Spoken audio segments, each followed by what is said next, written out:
I always knew that even when I was fighting, and I was always trying to find a way to make money. Even when I was fighting, all I did was try different ways to make money. I tried a million things, and that's what you have to do. You have to try a bunch of things and learn a bunch of lessons until you finally find something that works. One of the reasons why I was so motivated to make money is because even when I was completely broke, through fighting, I had access to a lifestyle. I saw money, right? So, man, I can tell you stories now that even sound stupid to me. I went to Deauville, France to fight for a world title, and I was sitting there and the promoter hadn't turned up yet. And I ordered 2 waters, and they came and they were like €9 each. And I paid for them, and I said to Tristan, 20 quid for fucking water. Because we're brokies. We're just like, and he's like, yeah, that's crazy. And we're looking around, and there's all these tables just with water, champagne, food, you know, like $1,000 lunches, £1,000 lunches. No one gave a shit, right? And we're sitting there going, where are we going wrong with life? Like, we're worried about the price of water. That dude's got a lobster. He's got like a big bottle of champagne. He's got 3 chicks. Like, we're going wrong. So I always knew there was, outside of the matrix, there were these people who were living in a way that money didn't have any significance. Money wasn't real to them. And once you live outside of it, once you get to a certain level of incomes and wealth, everything becomes free. Like when I was looking at the price of that water, no one else in that restaurant even looked at the price of anything. It didn't matter. Yeah. And that's what I'm like now. I don't know the price of anything I eat or buy. If it's not a house or a car, even most supercars, G, I don't even know. If I want the new Maserati, the MC20, the Spider, I'm just going to text my boy, yeah, fully spec, every option. And it's going to come out the bank and I ain't going to notice. Like, it doesn't make a difference. If I have 11.8 million or 11.4 million, what difference does it make? It doesn't mean anything. Yeah. So you get to a point where the whole world's free, and then you start just buying stuff, not because you want it, but because it's completely free. So even if you 1% want it, right? You're like, oh, well, maybe I might use it once, 400 G's. I might drive it one day this summer. Yeah. You know, and that's how you get to. It's the same way people just buy coffee at a whim. You end up doing that with everything. So I always knew that kind of life existed. You can get to a point of income. You can get to a point of wealth generation where literally everything, I don't know how else to say it. I want to say it in a more articulate way for the sake of the podcast. The only way I can explain it is everything is free. That's how I view the world. Everything's free. If I want something, it's free. I want dinner's free, coffee's free, supercars are free, private jets are free, it's free, it's free. I just want it because all they want is numbers on a screen, and numbers on a screen are what's the numbers on a screen? It's nothing. It's free. I don't know how else to say it. You're telling me if I give you some numbers on a screen, you're going to go and build me a W16 Bugatti Chiron Pure Sport, and you're going to deliver it to me in my house, and you're going to put it in the color I want, and it's going to be gorgeous and beautiful, and everyone's going to be jealous, and you're going to do that, and all you want is a few numbers on a screen? Safe. Take it. Take it. I don't give a fuck. It's free. I don't know how else to explain it. That's the world. That's the level the world gets to. The brokey days were good days, bro, man. Like I'd get McDonald's and you're laughing with your boys. Yeah. The brokey days are great, and I'm not complaining about being rich. Obviously, I worked hard for this, and it's a fantastic life I live now.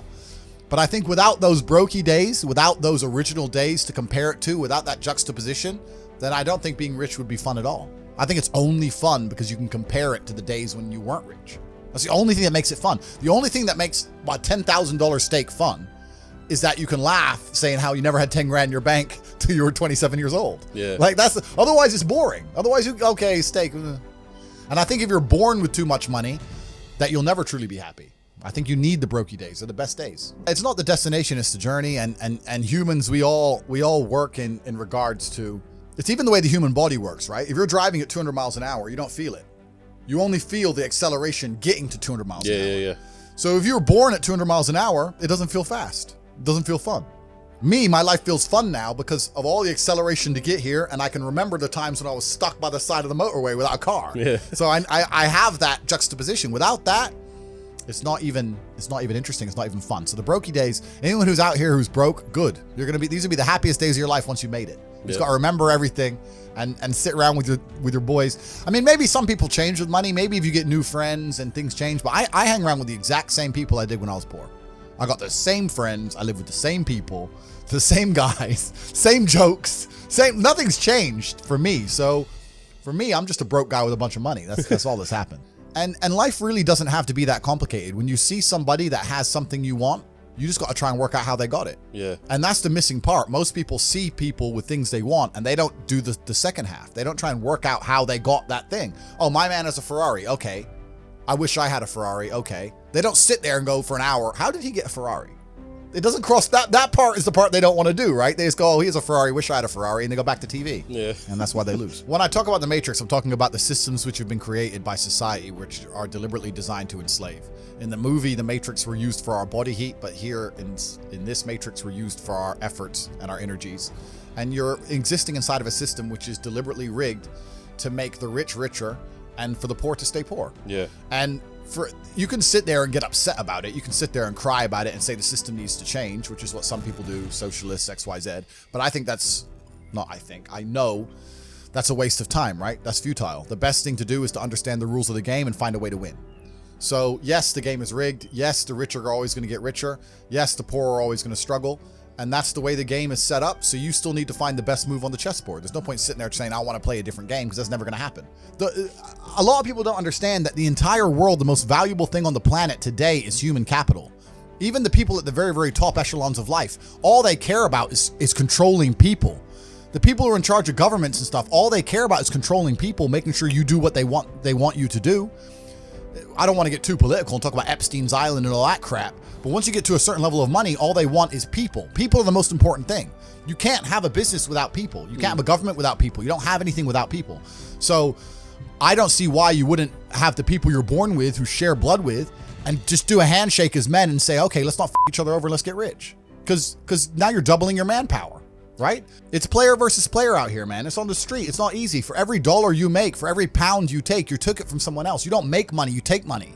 People don't understand the way that money works. You're not the Federal Reserve. You can't create money from thin air. Every single pound in your bank is money you took from someone else. And when I say take, I don't mean it in a negative way. You might have convinced them to give it to you. You might have a coffee shop. I'll give you a nice coffee. You'll give me some money. Cool. But you still took his money, right? So if you're out here trying to take stuff from other people, don't you want to have a team? You want to do it by yourself? You want to be Rambo? People will shield laziness with anything. No one wants to admit they're lazy. So they'll shield it with disbelief. Ah, that's a scam. Or, I don't work hard, I work smart. Bollocks. More cover. For just anything it takes to say, I don't want to work. Do you believe in that? Work smarter, not harder? I believe in both. Yeah. But there's a time when it comes to work smart. And most people are trying to do the smart work before they do the hard work. It's kind of like talent. Right? You don't notice if you're talented at something until all the hard work's done. Yep. I could be the most talented tennis player in the world, but I don't play tennis. So if I go down the tennis court, Joe Schmo is going to smoke me. I don't get to see my talent until I've worked so hard that I'm in the top 1%, and now I'm beating them because I have some God-given gift. Yeah. You understand? Yeah. You have to do the hard work first. If there's no hard work, there's no smart work. So someone's going to sit there and go, I work smart, I don't work hard, so I only have to work an hour a day. If working smart gets you a lot done in an hour a day, then you should work smart for 12 hours a day and get 12 times the work done. I am absolutely and utterly a believer in hard work. I'm a proponent of hard work. I have all this money and all I do is work. My entire life is work. This podcast is work. I'm getting in the car, I'm going to another meeting, work. I want to go to the gym so I'm in good shape, work. It's all work. My entire life is work. And people don't want to look at life that way. They want to talk about work-life balance and being lazy and all this crap. I don't believe in any of that. I believe in, if you want to win, you have to outcompete the man who's prepared to do nothing but work. It's player versus player. If you're going to sit there and go, I don't want to work more than an hour a day, well, the guy who does want to work more than an hour a day is going to beat you. And no matter how smart you are, there's always a smart dude who's doing the same smart work you are for more hours than you're doing it. That's just the nature of the game. And this is why we talk about things like passive income. Passive income's a scam. I'm tired of people coming to me saying, I want to make passive income. And I sit there and say, what methods of passive income would you say is a scam? It's not about it being a scam. It's about the mentality towards it is a scam. Look, everyone loves passive money, right? I make money as I sleep. Yep. I get it. You need to de-link your time to your money, because if you're only working for money, you run out of time, you can't make enough money. I understand all those principles. My point is, if you have no money and you're coming to me saying, I want to make passive income, why are you not making active income? Get up off your ass and work first.